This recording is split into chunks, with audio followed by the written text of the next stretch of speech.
All right. Good morning, class, and welcome to week number 8. That is right, week number 8 of your 9443 class, which is your academic libraries class. I, as always, am your professor, Dr. Jace K. Austin, and we've actually got quite a few things to get into this week. So let's go ahead and get into those. This might be a check-in video that's on the longer end, so I apologize for that in advance. But there are a few things that I need to note due to a correction that I had to make to the syllabus. And so I'm going to explain that, and then we are going to talk. I'm going to give another little bit of vocational guidance. So this one will be longer. Maybe it might be 30 minutes. Don't forget, you can always speed me up. Let us jump into it and get. First of all, let's actually talk about the assignment that is probably the most pertinent thing right now. So I'm just sending out another reminder that you do have an assignment that is due on October the 17th, which is this coming Sunday at 11:59 p.m. And it's a very short essay, 1,000-word essay.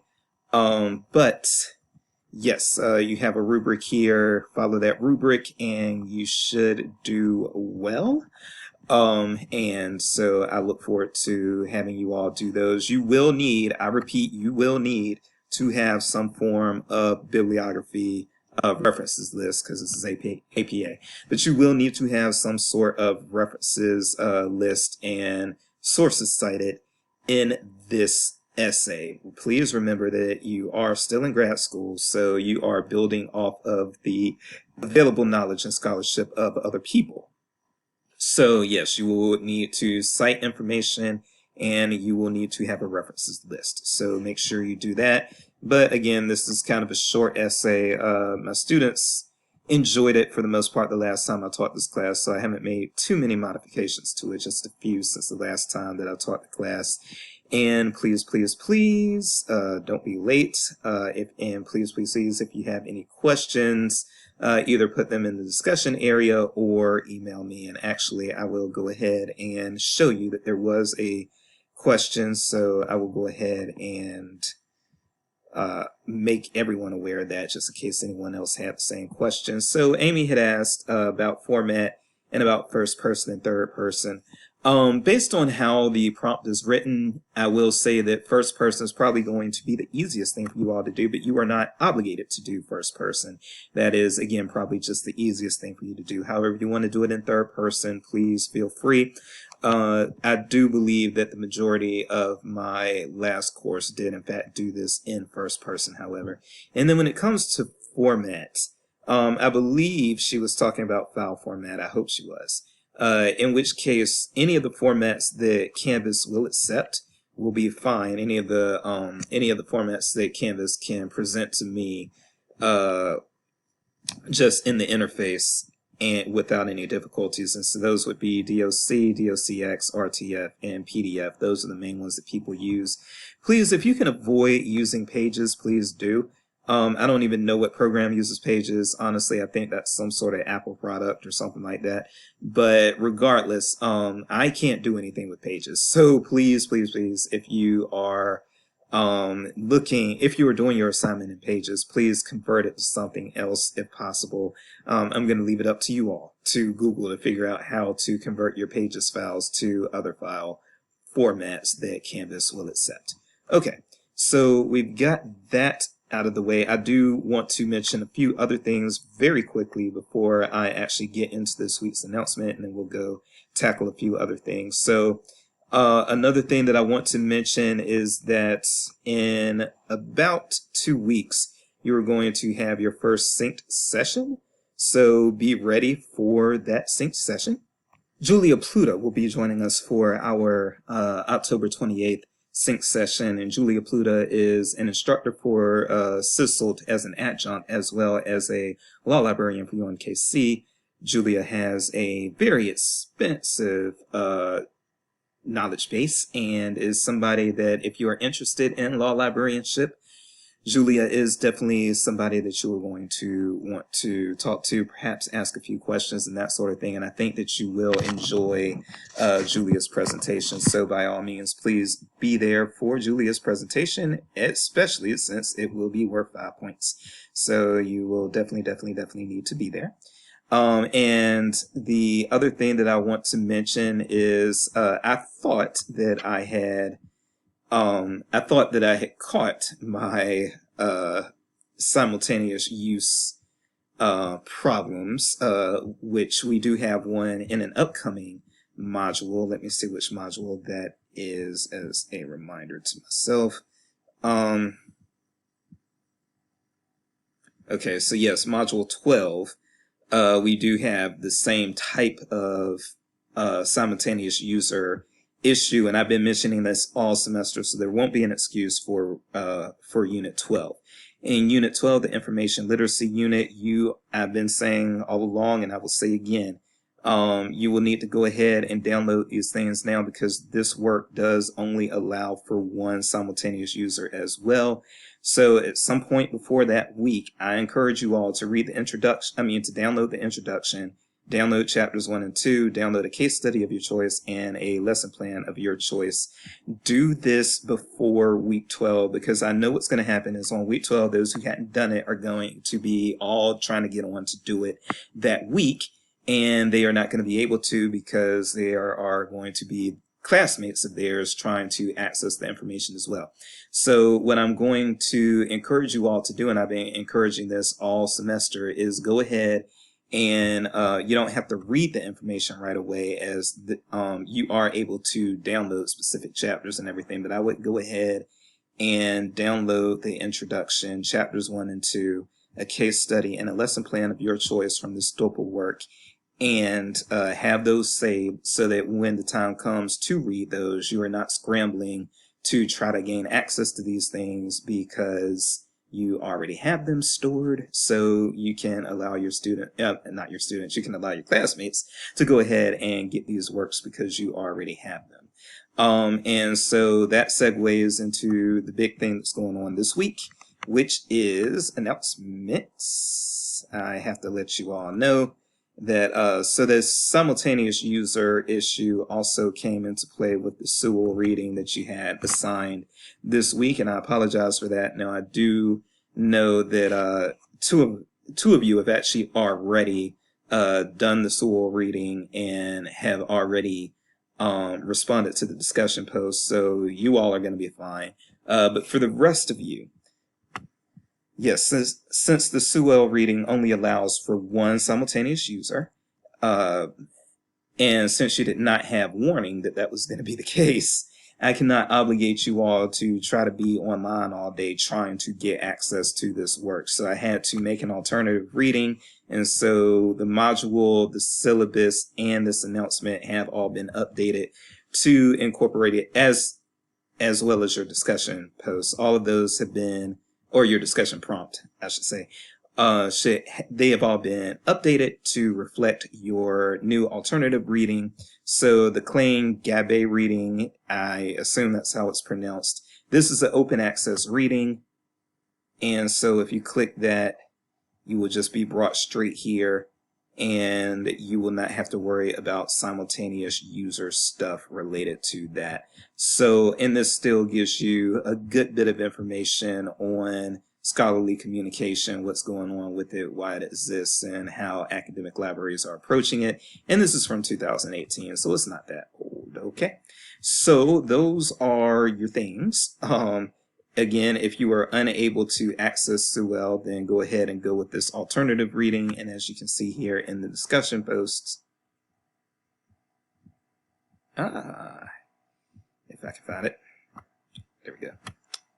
As you can see in your discussion post, now this has been your prompt. This has now been updated so that if you read the Sewell reading, which Kaylee and Jessica did so, then you can answer the first prompt. And if you are having to read Klein, Gabay, and Shoham, then you can answer the second prompt, okay? If you are unclear on any of this, just email me, austinj@missouri.edu at austinj at missouri.edu. Any place, anytime, anytown. And I will get back to you and explain what you need to know.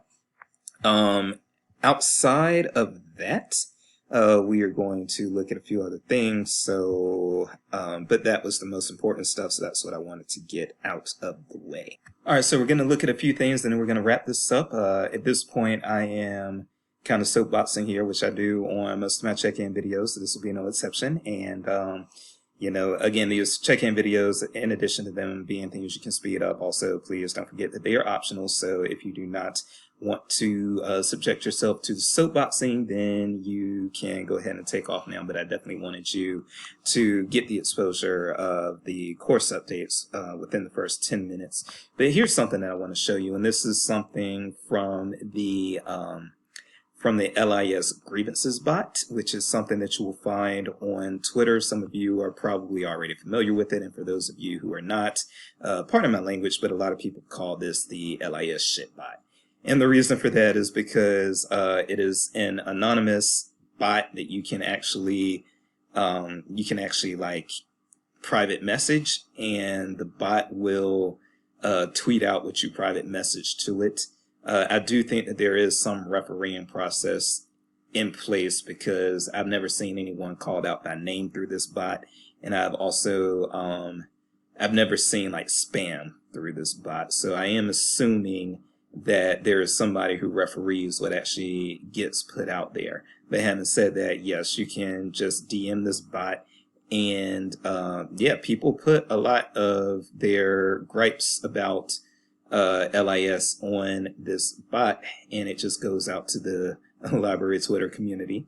Some of the complaints have merit, and some of them are just pettiness, and we're actually going to talk a little bit about some pettiness right now, because again, my goal is to get as many of you hired into academic, librarian, professional positions as possible. And so there's some things that I want you all to be aware of. As far as vocational guidance, there's some things I want you all to be aware of as far as things that your employers are going to like and are not going to like. And let me preface what I'm about to say by saying that you do always have a right, in addition to a right, probably also a duty and a responsibility even to look out for yourself. So do not become a martyr for this field or for any job that you have in this field or outside of this field. Never, ever, ever, ever, ever, ever, ever, ever do that.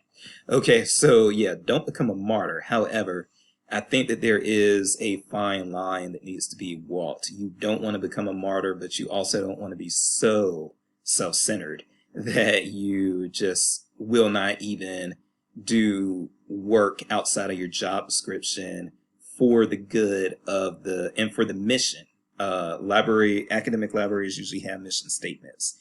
And please don't be one of these librarians who can't even bother to do a little something outside of their written job description because they are, because in the name of trying to protect yourself, really it can come off though as being self-serving and not being a team player. And you do have to be a team player in libraries as well. So it's a very fine line you have to walk, because you should not and cannot let people walk all over you. But at the same time, you also can't just be like, oh, it's not in my job description, so I'm not going to do it. You know, don't be one of those people either. Those are not the types of people that employers are looking for, and those are really just not the type of people that advance. I'm just going to keep it all the way real with y'all. So having said that, this is the tweet that came up on the LIS grievances bot earlier this week, and you'll see I replied to it. So LIS grievances. Management. Remember, academic subject librarians are specialists. That's why you are, I think, that's why you are so important to the institution. But here you go, do all the things and dilute your specialist knowledge and skills. Tired of being advertised as one thing, then having to be a jack of all trades. So there's some things that need to be unpacked here, and the replies to this comment actually do unpack a lot of this stuff. In fact, let's just look at the replies right now. First, we have the first thing that comes up, of course, is going to be my reply, I think, because it's the most relevant thing to me, I guess, due to this algorithm, I don't think my reply would be the first reply that comes up to most people because the other replies got more likes. But anyway, my response to this was, heaven help us if the business liaison has to get off IBIS World for a bit to help a student fill out an ILL request. Then I was countered by, what I hear you saying is that access services student workers are the real specialists.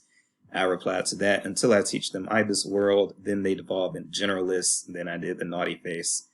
I'm actually, I would need to look up what WMS is. I don't know exactly what that acronym is off the top of my head.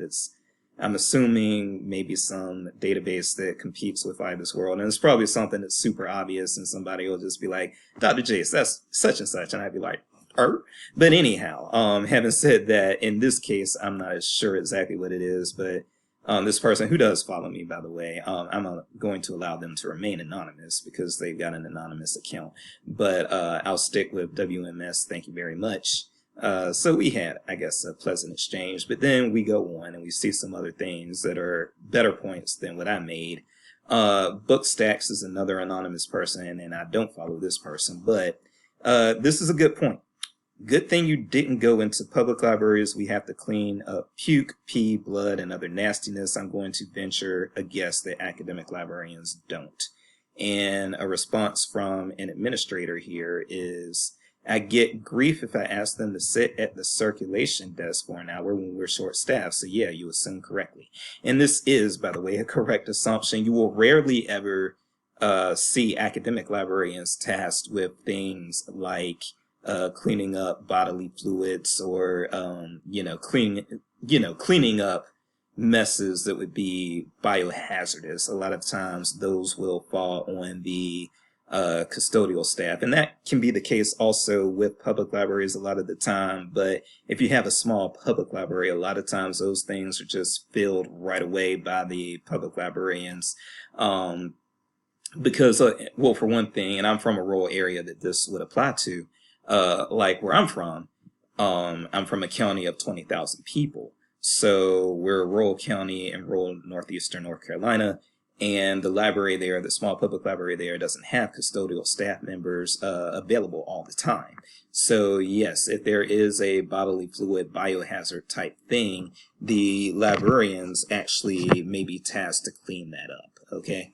But I rarely ever see that at libraries, at academic libraries, unless, now I don't know if that's the case with like maybe some smaller community college libraries or some places that just don't have a lot of academic library staff, or academic library faculty, as the case might be. But, having said that, yes, the public librarians, they're tough. Public librarians, a lot of them are very, very tough. I shouldn't say they all are, but a lot of them are very, very tough. And yeah, they will hop in right in and they will do stuff that is not in their job description. And that is how a lot of them advance, by being willing to be team players and doing what it takes to keep the operation going and to fulfill the mission of the establishment. Okay. And here's something else that I'm going to, this same administrator got quite a few likes. 4 isn't a lot, but it's enough. Bunny Watson, I think that's a pseudonym. They're specialists within a generalist field. That is, they ought to be generalists enough to do several things. Going into librarianship just to be a specialist defeats the purpose. You could have stayed in your subject field for that. That is such a great point, and I want you all to keep that point in mind. When you are a librarian, yes, you are, this is one of those things that they don't really teach you in library school, but librarian work, especially if you're public services, public facing work, is very generalist work. And that's even if you are a subject liaison. And I've been a business librarian before, and I know people who are business librarians, and I know people who are health sciences librarians and who have specialties, but they still have to do stuff that is not in their job description. And this is something, this is when I would just try to, this is where I would just try to advise you all to just not be spoiled brats, basically. Inside or outside of libraries, I'm just going to keep it real. Most of the time, you will, in your job, have to do something that is not written specifically in your job description. That is that's how it is. When I was working in food, it was not in my job description to go through trash cans to help people find things that they might have thrown away, but it was something that I had to do. You are not, what I don't want is for you all to hit the job market and be so expectant of just pampering treatment that, even being asked to, I mean, look at what, I'm sorry, but I gotta harp on this because I gotta make sure my students are tough and I gotta make sure they are ready to hit the job market. Look at what Bunny is saying there. I get grief if I ask them to sit at the circulation desk for an hour when we're short staffed. Get grief for that? Why? But I've seen it. I've seen it. I won't say which institution that I used to work for where I had the same problem, but I've seen this before myself. I think that the effective library is actually cross-trained. The effective academic library is cross-trained. And so when I say cross-trained, what they'll do is, they will have their reference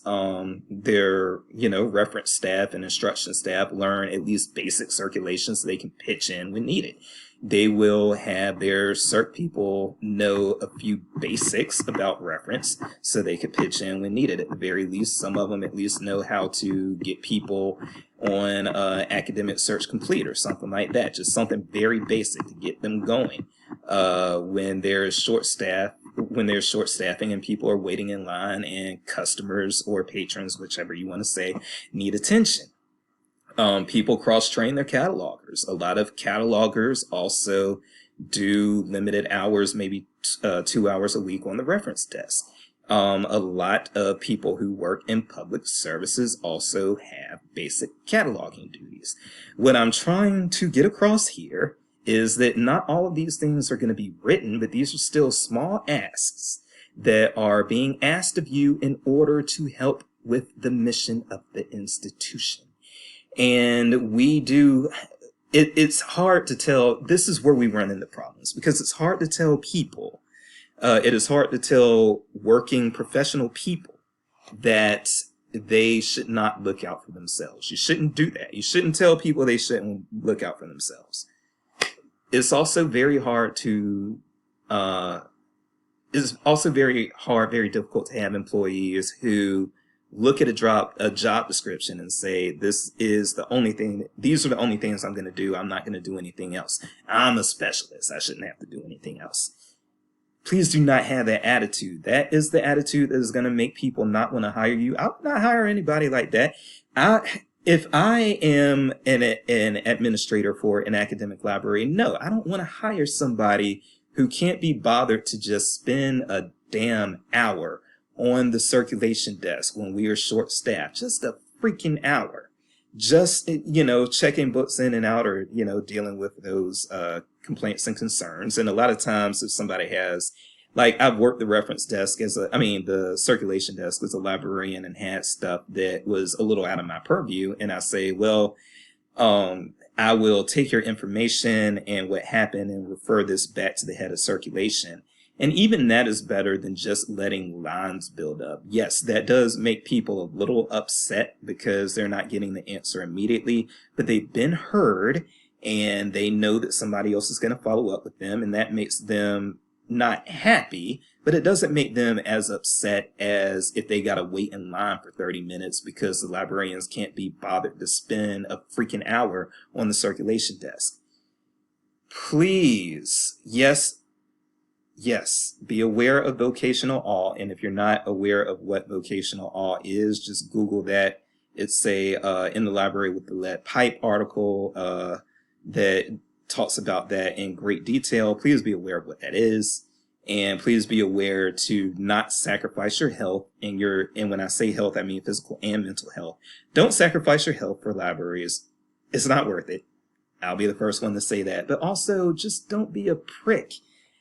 If we need somebody to work the cert desk for an hour because we're short-staffed and you have librarian rank, please still don't go around thinking that is above you. Just, until things start to actually harm you and impose upon you, please be above this petty, oh, it's not in my job description, I'm not going to do it type of attitude. We do have institutions with mission statements, and we do therefore want to do what we can to contribute for those mission statements. I'm going to talk about one other thing, and then we will wrap it up, and hopefully I'll keep it under 4 minutes so that we can keep this under 30 minutes. Okay, so the last thing I want to mention, and I will probably mention this again, well, I will probably come back to this piece again, even if I don't mention this specific subject matter again. And you may want to actually look at this yourself, because this can be very helpful for you as well, especially if you're trying to interview for an academic library job. 2020 top trends, that's actually kind of a tongue twister. 2020 top trends in academic libraries. This is from the Association of College and Research Libraries, ACRL, which you will probably want to get familiar with, or that you will get familiar with if you become an academic librarian. And you can see this URL here, as well as you can Google this and it'll pop up if you want to read this for yourself. But I am going to, and again, I may come and tackle some of these other issues later. But what I really want to do is just talk about the student health and well-being thing for a moment here. So when it comes to student well-being, one thing that I want to just try to, this actually is loosely related to what I was just talking about, believe it or not. So one thing that kind of corresponds to student well-being is not having them waiting in line forever and ever and getting anxious and that sort of thing. You know, if you can handle their questions or their queries with promptness, that really does help with student well-being. It allows them to get on with their day, to take some needed rest if they need to, or to get some other things done that they need to get done. Okay, so that's another reason. I think that providing good customer service by doing things like filling in on the reference desk on the circulation desk is needed, even if you don't work circ. Those are things that contribute to student well-being, and those are the things that we should be looking out for if we are employees at our institutions.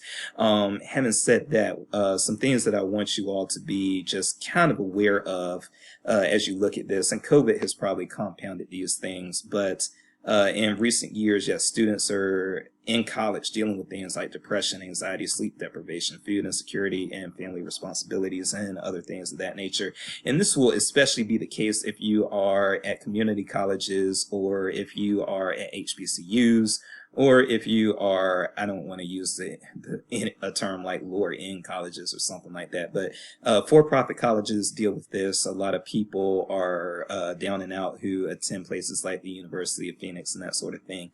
And you also see this coming into play with smaller state colleges that are serving students mostly from a particular geographic area of a state. So like using South Carolina, I guess, as an example, students who go to places like USC Aiken, they are usually students who are from the Aiken area in South Carolina. And so those are students who are probably going to the closest school to them, but maybe still living at home and still maybe dealing with home issues. So be creative, and this also may piggyback on what Craig Arthur was talking about earlier in one of my check-in videos from 2 weeks ago. Some things that you might want to have, spaces that you might want to have in your library to promote student well-being would include, you can have meditation and prayer rooms, and then you can have food pantries. UMKC and Mizzou do have food pantries, but they're not operated by the library, but the library contributes. Nap spaces, and also free, if you can have sessions, free yoga sessions, free martial arts sessions, things like that. A lot of times those things are actually offered by Campus Rec, but that does not mean that libraries can't get into the ball game. And I've seen libraries, for instance, have like puppy days and things like that. And they bring dogs in on days when students are stressed out with exams and things like that, and the students are able to come in and pet the dogs and that sort of thing. Pet the puppies, everybody loves a puppy.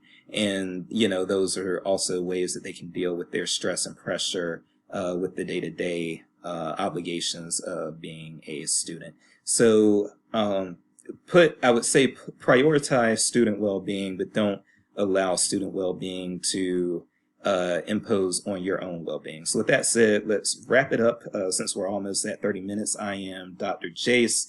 If you are not vaccinated, please, again, wear a mask or quarantine in place, and I will see you next week. Thank you very much, and have a wonderful week.